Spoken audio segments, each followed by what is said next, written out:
अज्ञानतिमिरान्धस्य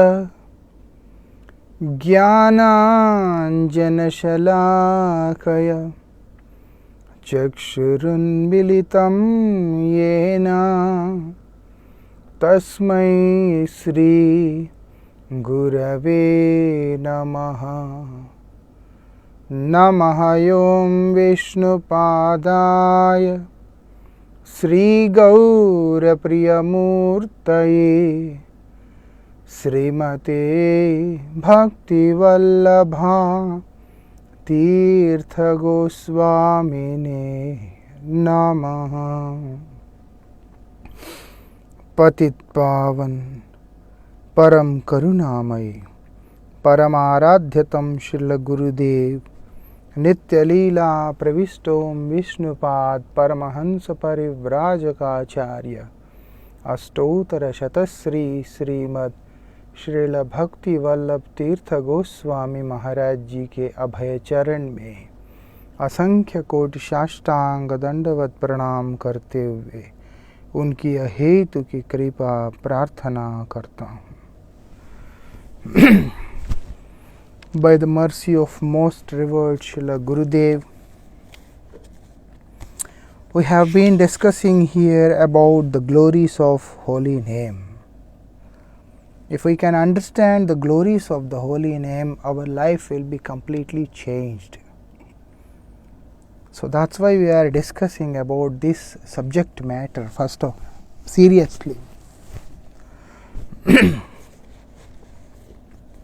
When we understand the glory, we naturally becomes attracted to it.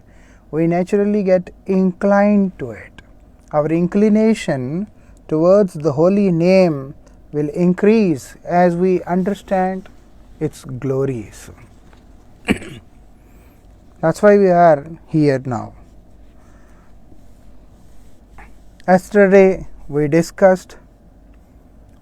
tried to understand how a person who is fallen, a person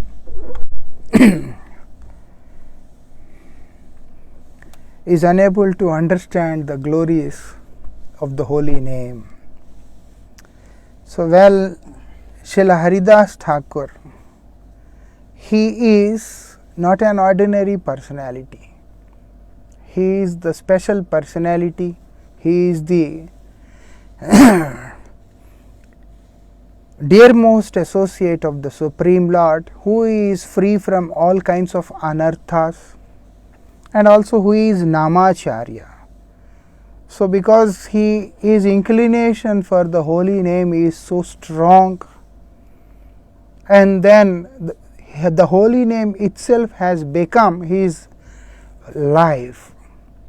So that's why whatever he speaks, everything is actually the message of the Lord directly descending through his lips. As we have discussed this, that a pure devotee, the Lord empowers him, and then the Lord mercifully descends this message of the Supreme Lord,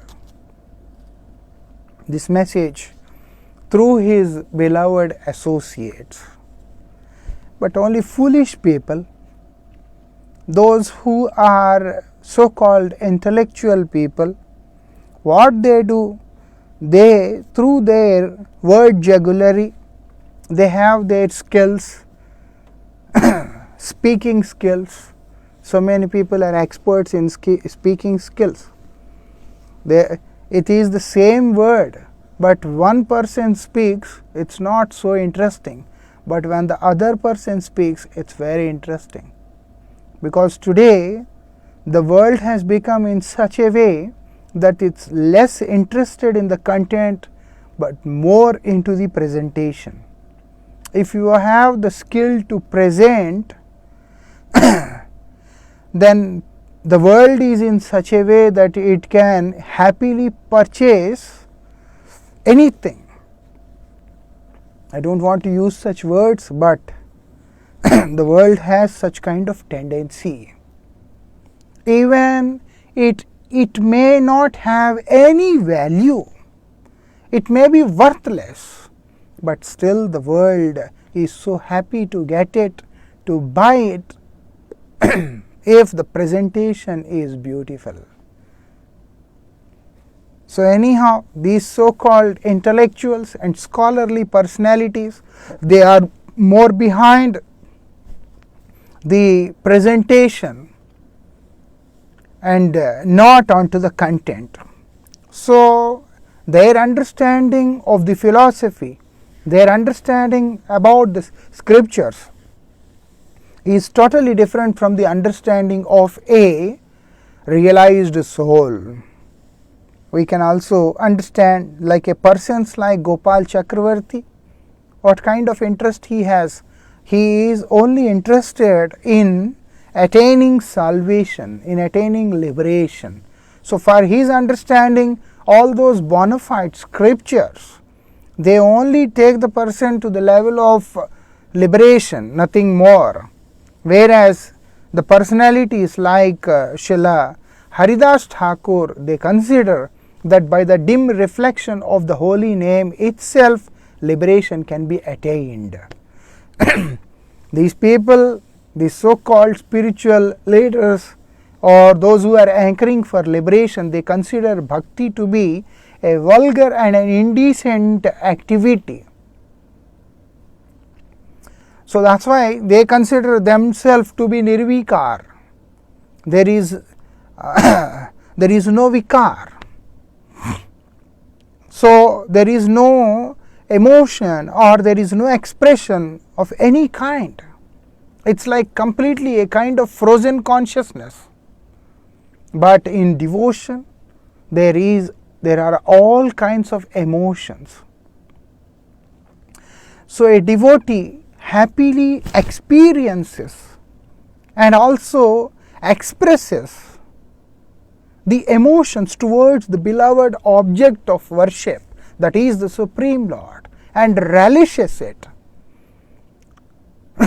Because alone it's not possible to be happy. Even the Lord himself could not be so happy being alone. It's a general way to say this. He is Atmaram, he is happy, but at the same time we have to understand, even though he is Atmaram, he is happy within himself, but still when he is with his beloved devotees, the happiness he experiences is much, much, much higher than the position of being Atmaram. That's why the Lord enjoys, the Lord relishes the emotions of his beloved devotees in different mellows. If not this, there is no requirement of any mellow, there is no requirement of any pastime, there is no requirement of any loving exchange with his devotees. When there are two personalities, one is the servant and one is the personality to whom we serve, that is the Supreme Lord. So when there is a loving exchange between the Lord and his beloved devotees in the mood of dasya, in the mood of sakya, in the mood of vatsalya, or in the mood of madhurya, it has a different kind of relishment, which is not experienced for those who follow the path of liberation. So these egoistic people like Gopal Chakravarti are not inclined to surrender into the lotus feet of the Lord.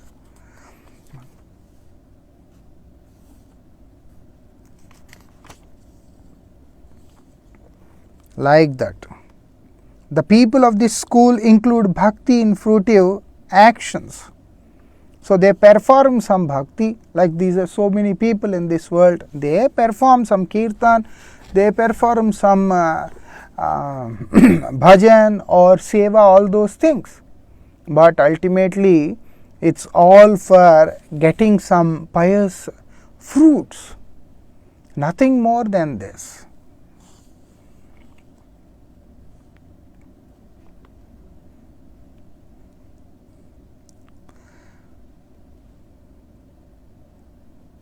So, but Gopal Chakravarti would often think that Haridas Thakur is also the person who follows such kind of people. He could not imagine or even understand what class of devotee is Srila Haridas Thakur. But Haridas Thakur is neither a follower of fruitive actions nor one who is an advocate of dry intellectualism, means shushk gyan. It's dry knowledge, dry intelligence. He is not the supporter of this. He was the follower of the pure mellow, pure rasa. So when he is chanting the holy name, he is relishing the nectar. It's not just a dry name with no mellow. There is ras, there is the bliss in the holy name. So when Srila Haridas Thakur recites the name of the Lord, he is constantly relishing the nectar of the divine name.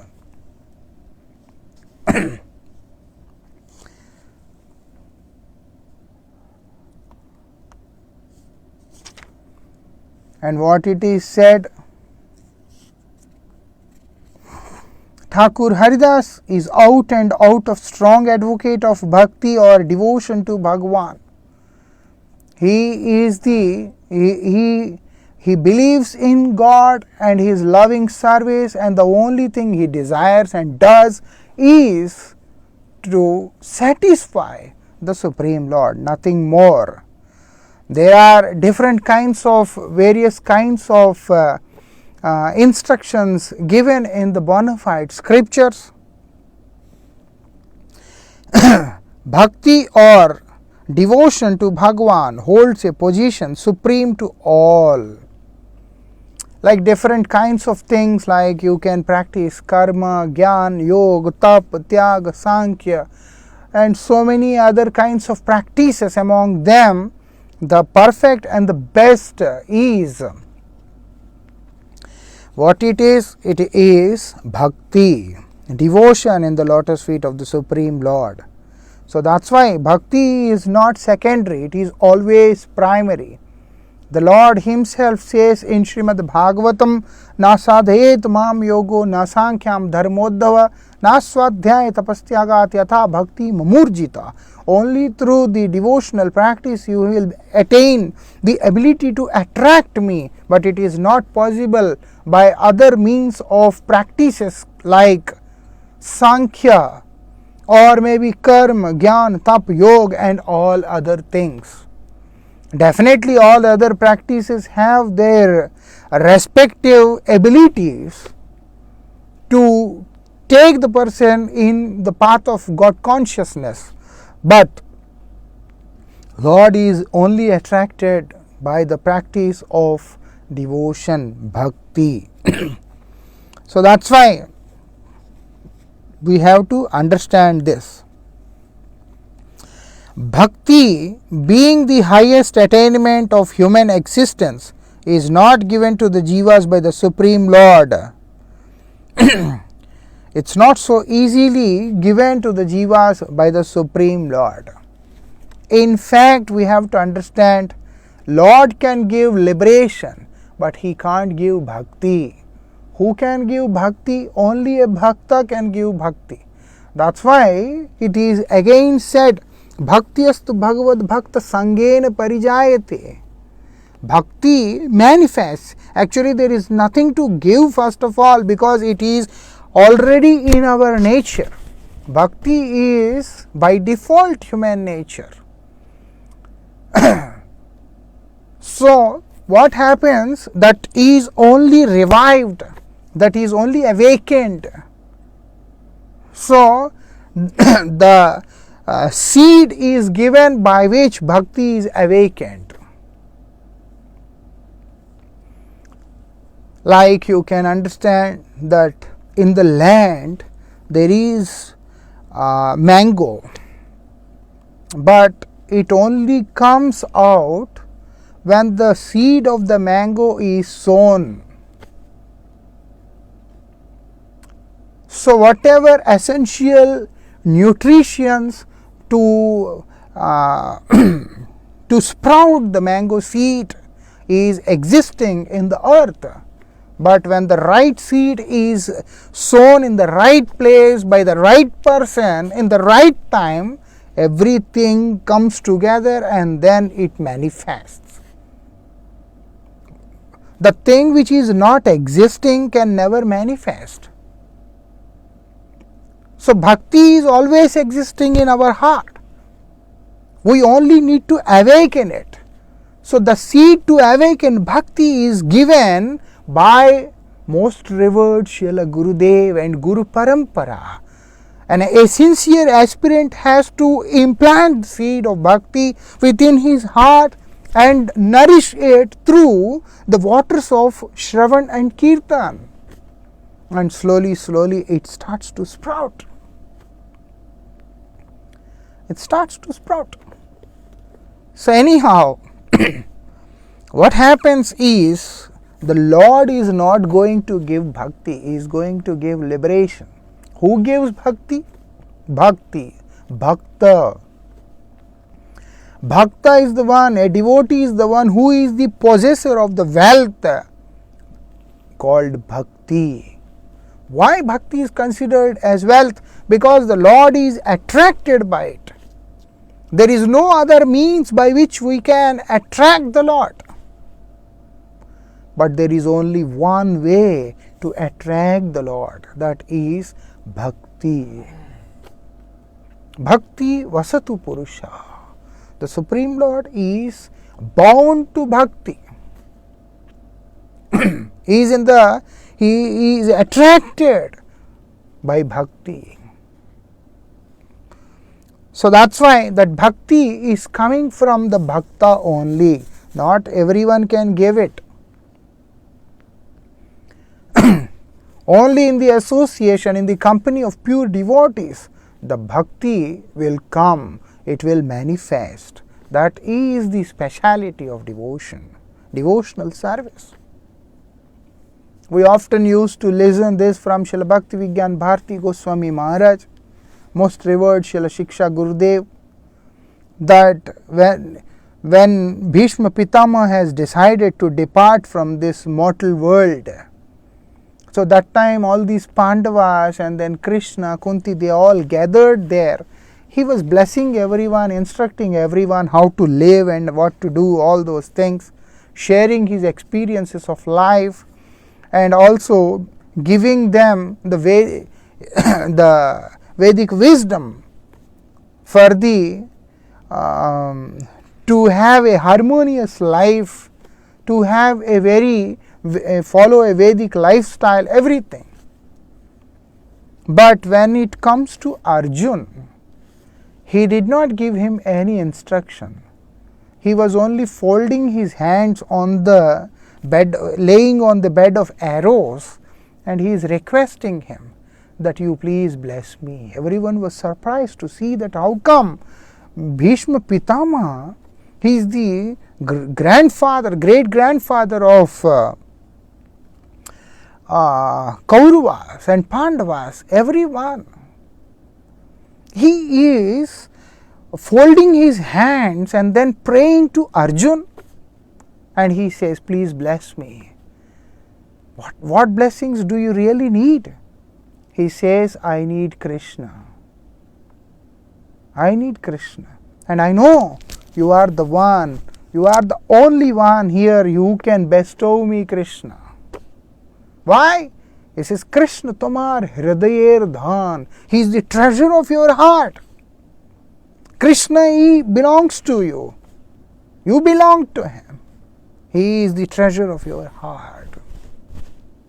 So you are the one who is qualified to give me Krishna. So you please give me Krishna. Like that. He knows. That's why he says, a pure devotee can give us Krishna.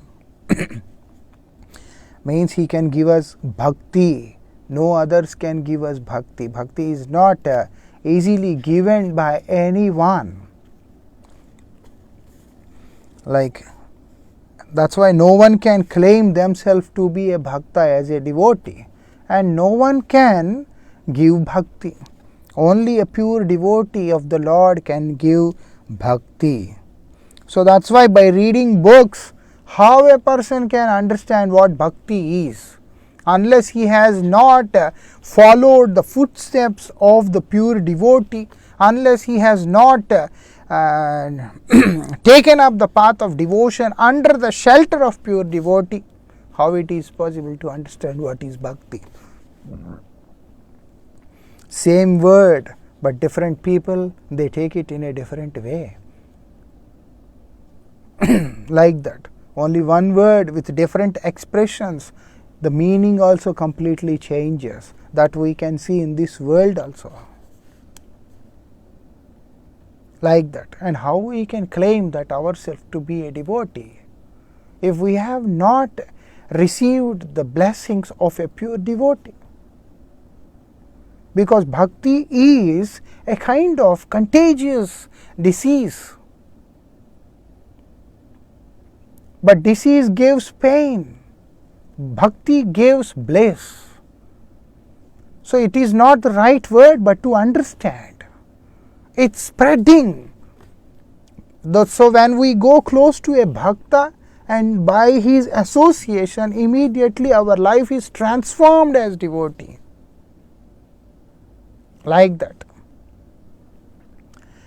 Corona is spreading so nicely now and giving so much of misery to the whole world. We can understand how it is. And other diseases, there are so many diseases which are so contagious, infection. Like this. But this is also spreading, but it's only giving bliss. Bhakti is spreading means the life of the person is changing. Life is changing in both the cases, but here it's becoming miserable, there it's becoming blissful. So now it's totally up to us what kind of life to choose, whom to choose, which infection is much better.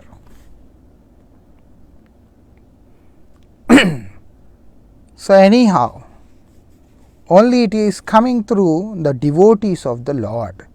By following the process of jnana, liberation is easily attained.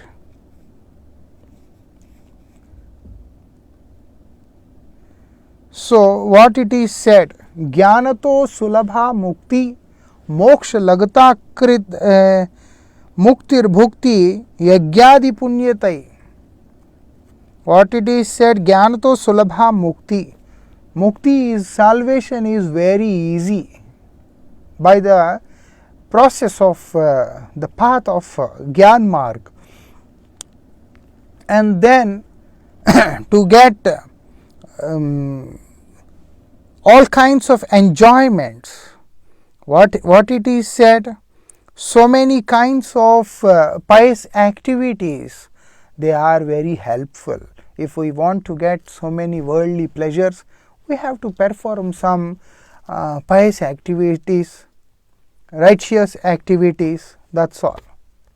But Shreya Sadhana Sahasreshu, thousands and thousands of all those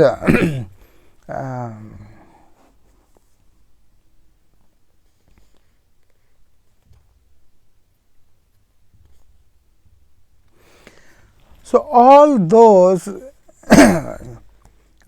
activities we perform. Shreya Sadhan means the activity we perform which is beneficial for us. It can be little harder to follow, but the result is going to be the best. So whereas this practice of different practices which are really beneficial for us, and such practices, they are not one or two. It said even we may choose some 1,000 kinds of practices which are really beneficial for us. Most rare is Krishna Bhakti, devotion in the lotus feet of the Supreme Lord. That's not so easily attained. by our own efforts of various uplifting efforts, not just an ordinary effort, a kind of effort. It's not so easy to follow, but still we try very hard to follow, and we try to practice such practices which are prescribed in the scriptures, but still it's not so easy to understand or to get Krishna Bhakti by our own endeavors. That's why we can't understand the words of the scriptures. That's why we can't understand what the life is. So that's why this person, even though he is a great scholar, he could not understand anything because there is no devotion, and also very egoistic, and also very arrogant kind of person, and also considers himself to be a highly intellectual person. When a person has such conceptions about himself in his own mind, how it is possible for him to bend? Not possible. Such persons, they are never interested or inclined to put their head down. Where there is arrogance, there is no spirituality. Where there is arrogance, there is no devotion. The Lord is attained only to those who have humility, those who consider themselves worthless, insignificant, without the service of the Lord. If I don't serve the Lord, then the life is useless. If I don't serve the Lord, my life is useless. It doesn't carry any meaning. When a person understands this, existence of my life is possible only in relation with the Supreme, then only the person will be benefited. If not, it's not possible that our life can ever be benefited. We can ever understand Krishna, we can ever understand devotion, we can ever understand anything. That's what we have to, and we have to know.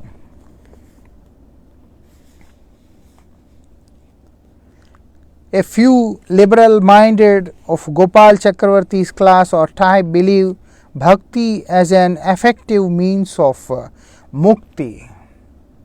It's an effective means of mukti, nothing more, because such people, they think like that.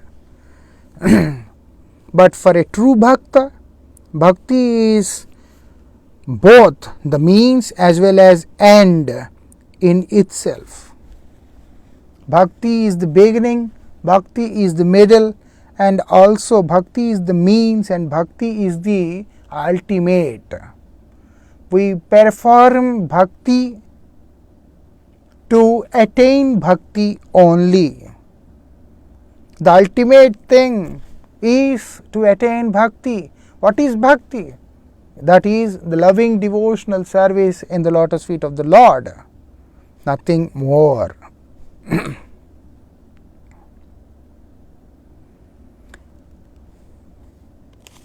So that's why if for a pure devotee, bhakti itself is a reward. What is the reward? That is bhakti.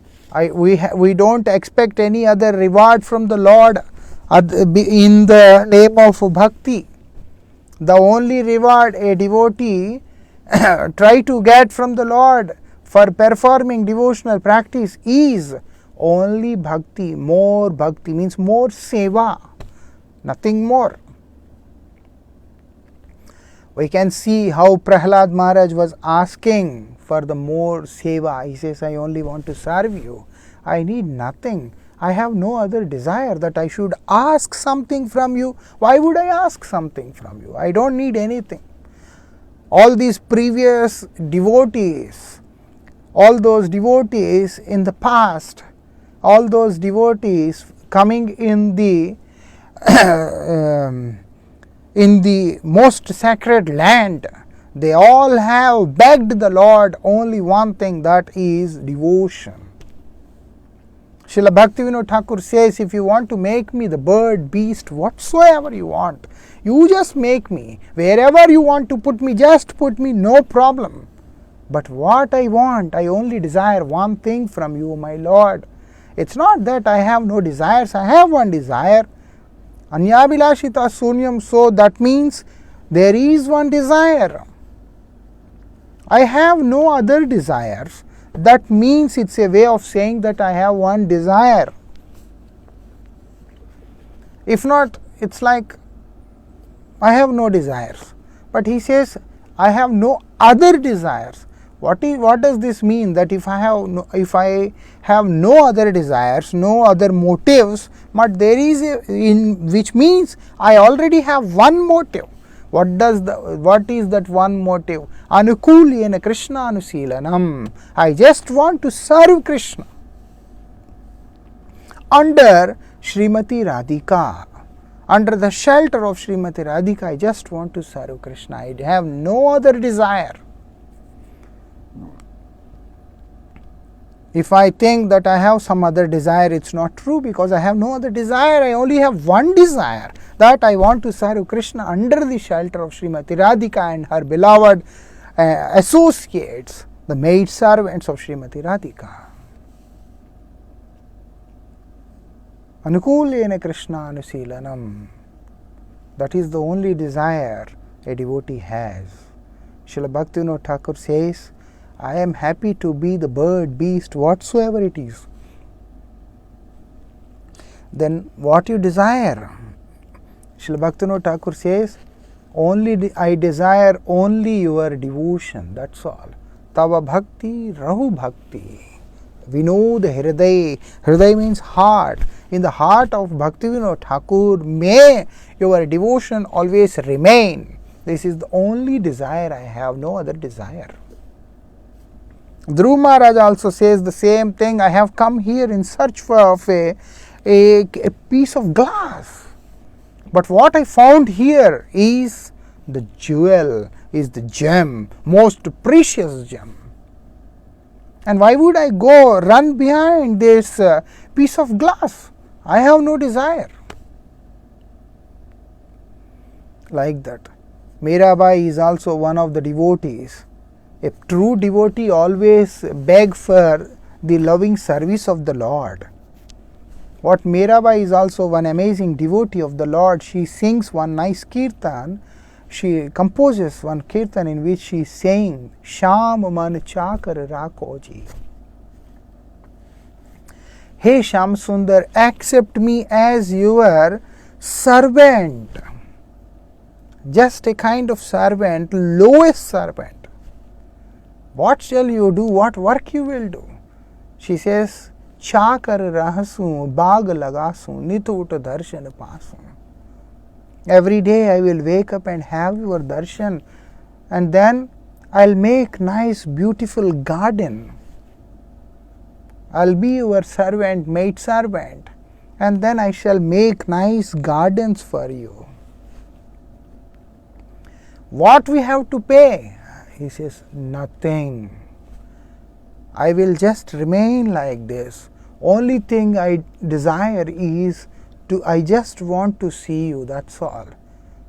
Your darshan. I need nothing more than your darshan. And some other things, nothing. Some extra, some tips and all those things. She says, no need. I will have your darshan and chant Harinam. That is the only thing I need. I need nothing else. Devotees have this kind of tendency, this kind of nature, because they love Krishna. So that's why they demand nothing from Krishna. Only people, those who have ulterior motives, they are the devotees of their own motives and their own desires. Such people, ultimately, they are not going to get this pure loving devotion. The reason is because they have some other motive. Krishna sees them. Oh, You have some other motive. You have come to me with this intention. What can I do now? Okay, because he is the Lord. So there is no such thing which is impossible for him. If we cry near him sincerely, he will fulfill our worldly desires also. Begging also, if we can't beg sincerely, if a beggar can't be a sincere beggar, what food he will get? If we have to beg something from the Lord, at least we have to be a sincere beggar. Okay, beg sincerely. Cry near him and tell him, please bestow me something, please give me. I need home, I need this, I need that, and this. And the Lord says, okay, take it. But what he will not give is loving devotion. And the devotion is given only through his beloved devotee. When the devotee bestows that devotion, then when we surrender to the Lord with devotion, then the Lord bestows his loving devotional service. Unless we see the Lord, unless we attain him, how we will serve him? That's not possible to serve him. Aprakrit vastu nahi prakriti gochar. That the thing is transcendental. So the person who is conditioned here, how he will get the chance to serve the transcendental personality? So we have to transcend. How it is possible? Only by chanting the divine name of the Lord under the shelter of pure devotees, bona fide devotees. Bona fide devotees means what? Jai bhaje sei bado. The one who performs bhajan with unconditional devotional attitude. Such personality, we have to go there. Not the person, those who have huge following, not the person, the one who has less following, or the person with shaved head, or the person with big beard, or the person who has a good, better way of presentation. No, not all kinds of people. Where to go? We have to go to the person, the one who is fully immersed in the loving devotional service of the Lord. Sri Krishna rasa bhavitamati kriyate va kutopi labhyate yati. Jai bhaje sei bado. That big person is the person whose mind is immersed in Rupa Madhuri, Venu Madhuri, Leela Madhuri, all these Madhuris. Such a kind of person. What it is said? Tad Rupa Sindhu Lahari Vinimagna Chitta. One whose heart is fully immersed in Rupa Madhuri. One whose heart is immersed in Guna Madhuri, Leela Madhuri, Venu Madhuri. All these Madhuris. Such a kind of person. Tad Rupa Sindhu Lahari Vinimagna Chitta. It's fully immersed. What to do? Sri Krishna rasa bhavita mati. And now that person's, his mati, if we can get his mati, what to do?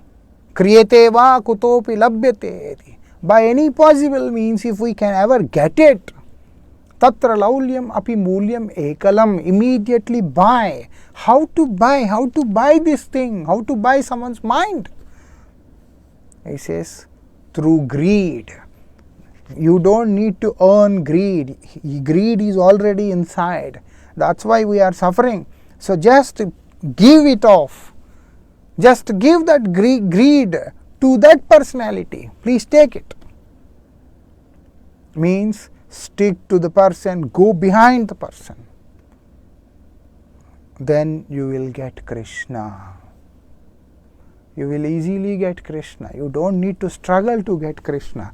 Krishna can be easily attained by such devotees. like that. Lord says, a true devotee attracts my heart. What to do? It's like a magnet and the iron. Bhakti is like magnet. Actually, Krishna is magnet, and the jivas are the like pieces of iron which goes attracting towards the magnet. But here Bhakti is magnet, and then Krishna gets attracted to Bhakti. So how he is attracted? He is attracted to the Bhakta in whose heart Bhakti is there. Aham Bhakta Paradhina. The Lord himself says, Aham Bhakta Paradhina. I am not bound to anyone. I am not controlled by anyone. No one can control me.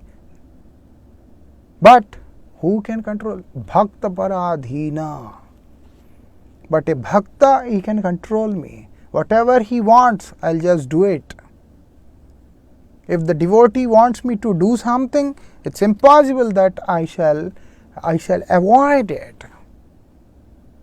If a devotee wants me to do something, I'll definitely do it without second thought. And even if the devotee doesn't want me to do, then also I will just do it for the pleasure of my devotee. Because for doing things and being bound by the love of the devotee, I feel happy. Lord says he feels happy. That's why the Lord has become thief. Being called as a thief, he becomes happy. Chora. Vraje prasiddham navanita choram. Why he has to steal butter from different houses? Where he himself has 900,000 cows in his Gaushala. But still he goes to the people's house and then he steals butter. Why would he do this? Just a small one thing. Because of the love of those Vrajavasis. He is so kind. He is so merciful that he doesn't want to make his devotees feel reluctant in his service. So that's why he voluntarily goes forward. Bhakter dravya prabhu kadi kadi khai. It's not that he goes to everyone's house and he steals. No, that's not his nature. But everyone who can't survive without Krishna, he goes to their place and then perform various kinds of pastimes. Among them, even the stealing of butter or stealing of their clothes or whatsoever it is. Everything is part of that love only, that bond between the Lord and his beloved devotees. That is the speciality. Every activity performed by the Lord is it increases the bond between the Lord and his beloved devotees. If someone steals something from us in this world, that gives us so much of pain, misery. But if something related to the Lord, if the Lord comes and steals everything, then it makes the devotee more happy. Because when the Lord steals, he leaves also. What he leaves? Bliss. He leaves himself. He keeps himself there. By stealing things from the devotee, he keeps himself there, and then he takes those things outside. So that's why the place where all these worldly things are there, they are taken out, and then Krishna is residing there. What else a devotee needs? So the devotee says, Kara grihe vasa hridaye madiye. It's like a jail. My heart is like a jail. I shall just keep you inside the jail, and I shall bind you with the rope of devotion. It's an amazing rope. There is no such rope made, there is no such chain made in this world or the infinite galaxies which can bind the Lord. But a rope is definitely made, a very strong bond is definitely made. That is bhakti, that the Lord can't escape. So that's why what it is said, Mad bhakti pas drida bandhana nischalasan. I shall just bind you with the rope of devotion. I will see where you will go, or how much you are capable of escaping from me. Let me see. That's what the Lord, that's what the devotee is challenging the Lord. Kansa is such a powerful personality, he could not challenge the Lord. He could not bind the Lord. But devotee binds the Lord and he says, I challenge you, if you have the capacity to escape from here, you try. How come a devotee boldly says this? Unless he has this firm faith that the Lord is now tied, he is now bound by my love. Like that. That's only possible for the devotees, and for the devotees the Lord does anything, everything. He is happy to carry the shoes of the devotee. He was holding the shoes of Draupadi like this and waiting for her outside the camp of Bhishma Pitama in the battlefield. When Draupadi came in the evening and slowly she went inside the tent of Bhishma Pitama and did pranams to Draupadi.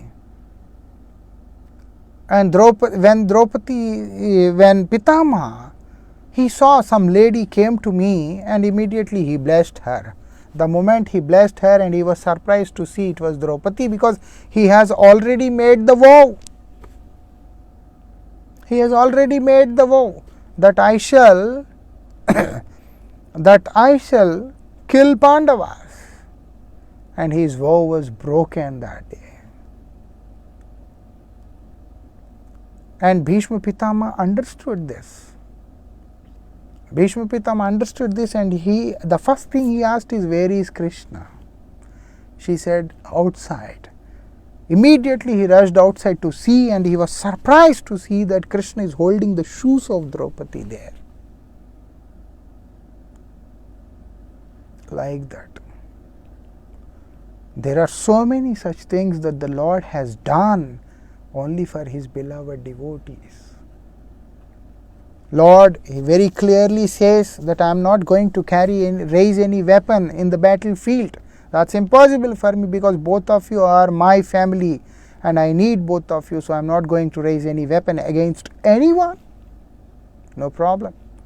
Bhishma Pitama, he says, I will definitely make you raise the weapon.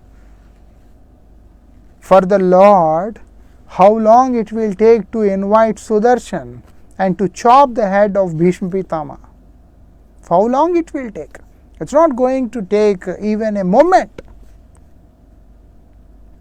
Sudarshan is the devotee of Lord Shiva, and when he desired to attack on Dwarika, what happened? When he desired to attack on Dwarika, the next moment Sudarshan came and then it destroyed Kashi completely in the moment. And here Durvasa Rishi, when he plucked one hair of his and then he made Kritya appear, and then the moment Kritya tried to attack Ambarish Maharaj, Sudarshan immediately came and then killed Kritya and started running behind Durvasa. Sudarshan was chasing Durvasa. Sudarshan was chasing Lord Shiva. And now in the battlefield, Krishna could not call Sudarshan, and Sudarshan could not chase Bhishma Pitama or kill Bhishma Pitama. But no, it was not his purpose to attack him, because Bhishma Pitama is very dearmost devotee of the Lord. He only want to make his words true, because he said, I make a vow that I shall make you raise the weapon. only just to keep the words of Bhishma Pitama. What he did, he just raised the wheel of the chariot and then started running behind Bhishma Pitama, and then he got the name Rathangapani. Rathangapani. Pani means hand. Rathangapani means wheel in his hands. He just raised the wheel like this and then running behind Bhishma Pitama. Arjun comes in the middle and then stops him. Anyhow, Lord is not going to kill Bhishma Pitama. It's not possible. How the Lord will kill, how the Lord pierce his own heart? Because the devotee of the Lord is his heart. But the thing is, Lord is always there to make the words of the devotee come true. When it is possible, when the Lord is bound to the devotee and his love, he is so bound to his love that the Lord has no other option other than following the desire of his beloved devotees. That's the speciality of pure devotion. That is the reason a devotee's reward is only devotion, only bhakti. There is nothing else. More bhakti, more seva, more chance to serve, more chance to chant his holy name. They don't ask for anything worldly. If there is some worldly motive, some worldly desire, then definitely Lord is not going to bestow his darshan. Both the Majumdar brothers and the large gathering present there already knew the gravity of committing offense to great devotees and their terrible after effects on the lives of offenders.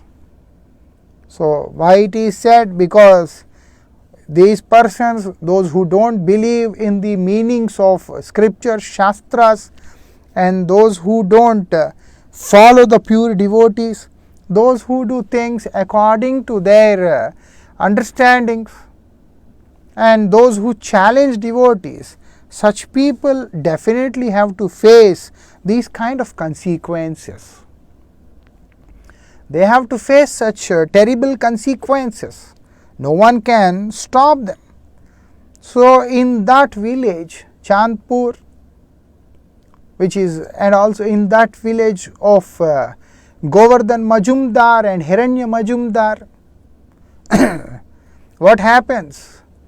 They know very well what is going to happen and also the effects, and now they have witnessed also, because Gopal Chakravarti, he has this leprosy which is like not dry, it's like fluid coming down all the time, and because he spoke abusive words towards Haridas Thakur that he shall cut the nose of Haridas Thakur, what happened as a result?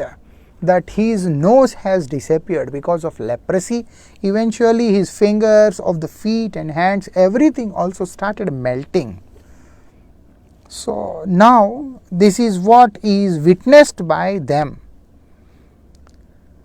Hence, in order to free themselves from the terrible consequences, they all jointly requested Haridas Thakur to pardon them.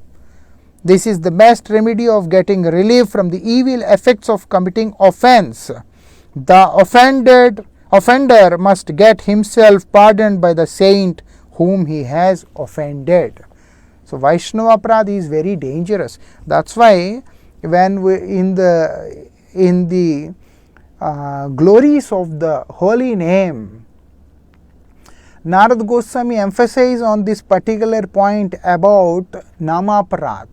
He says, don't commit Vaishnava Aparadha.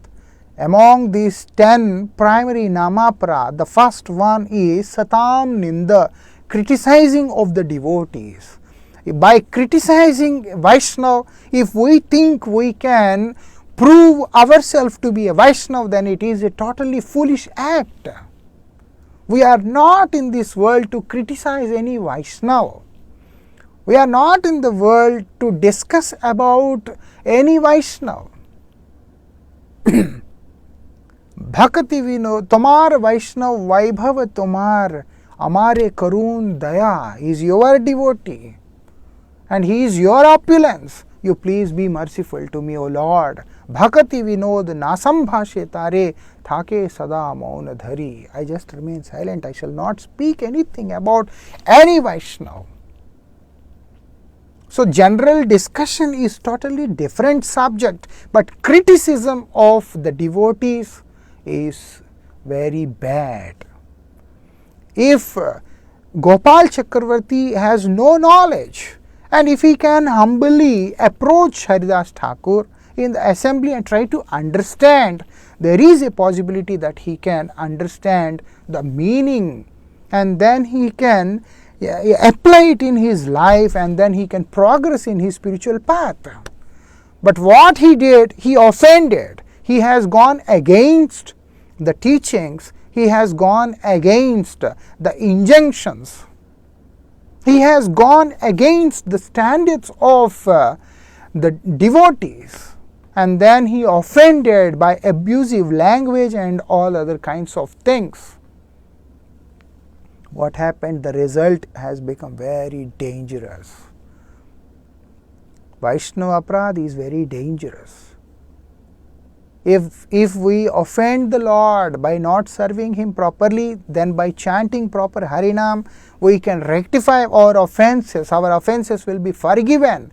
But if we offend a devotee, there is no question, there is no place, no room, no shelter where we can protect ourselves. Vaishnava aparadha is so dangerous. So Govardhan Majumdar and Hiranya Majumdar, along with all the devotees of that village, gathered together, and they all fell in the feet of Srila Haridas Thakur and requested him that kindly be merciful and then forgive our offenses. And our acharyas, they say, whenever a person commits an offense against any Vaishnava, that person himself have to go and beg forgiveness from that Vaishnava, so that he will be saved.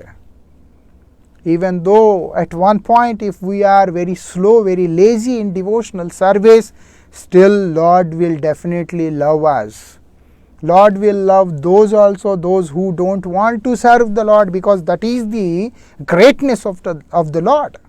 But if someone becomes crazy and goes against the scriptures, and also goes against the words of the pure devotees, offends them, offends the scriptures, then definitely Lord is not going to be pleased, He is not going to be satisfied. So we have to be very careful in our sadhana, especially if we want to understand the glories of the holy name. Anyhow, we shall discuss the next chapter tomorrow. That is Srila Haridas Thakur in Shantipur. So when this incident happened in Chandpur and the house of Balram Acharya, Srila Haridas Thakur was so sad that because he was feeling guilty that because of me that this person had to face such consequences. Devotees, they don't feel happy if someone is suffering. They will not say, see, they offended me, so what result came? That's not the nature of a devotee. So Haridas Thakur could not take it. Because of me, it happened to this person. So it's not, he doesn't want to continue to stay there and move to Shantipur. So what happened further, we shall discuss tomorrow. One thing I just definitely want to say and conclude today, that yesterday we have air condition here. So while AC is working, water comes down from the split. Well, we have one bucket to collect that water. So the bucket is full. So yesterday what I did, I just put one piece of paper in the water. In the beginning it was floating, and slowly that water has settled down in the bucket. It's so surprising. Piece of paper. What is the weight of the paper? but it also went down and it's onto the lower part of the bucket. But I remember I have been to Rameshwaram, the place from where the Lord Ramachandra has constructed the bridge to go to Lanka, so that he can take all his army to fight with Ravan.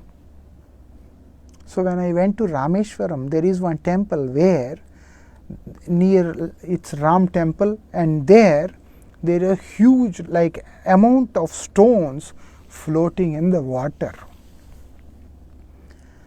These stones are not less than 17 lakhs of years. They are such old stones. From last 17 lakhs years, they are still floating in the water. Why would I say this? Why I am saying this? It's a very important thing we have to understand. A piece of small paper can't float on the water for 24 hours. Whereas these stones from Rameshwaram, which are used to construct the bridge in the ocean, are floating in the water. Not necessary in the salt water, they are floating in ordinary water also. If you want to make the egg float on the water, then it should be salt water. When in the salt water, if you put the egg, it floats. If I remember correctly, because when I was in the school, I saw this experiment. In ordinary water, it doesn't float. It is a density kind of issue is there, some density or maybe some issue is there.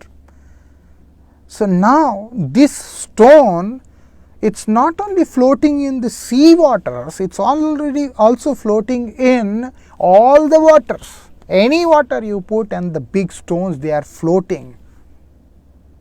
How it is possible?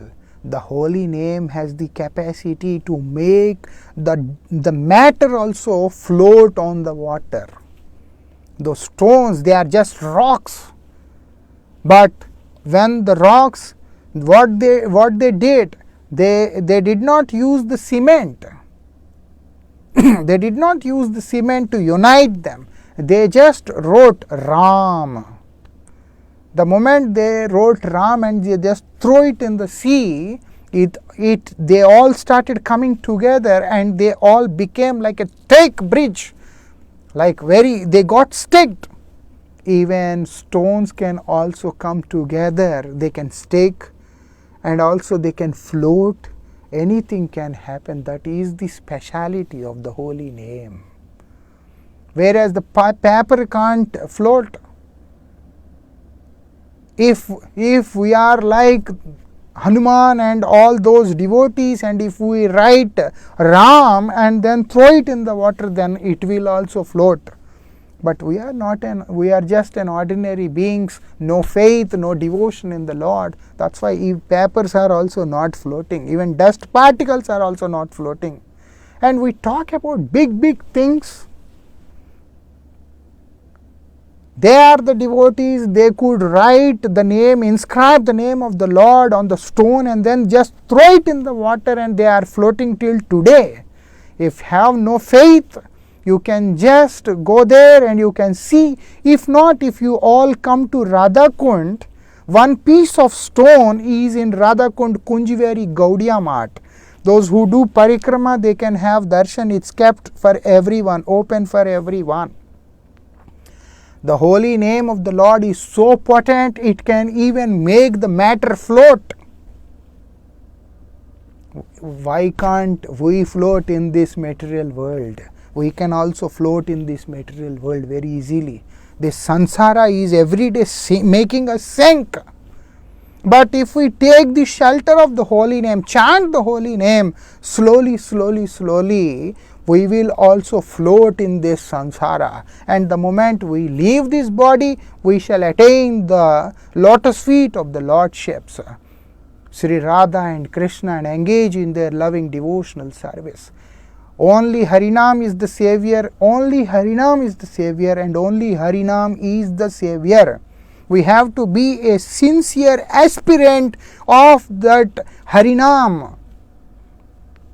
We have to beg, we should have the desire to beg for the food dust of Harinam. Then the life will be completely transformed. We shall discuss remaining tomorrow. Thank you very much. Jai Radhe Shyam.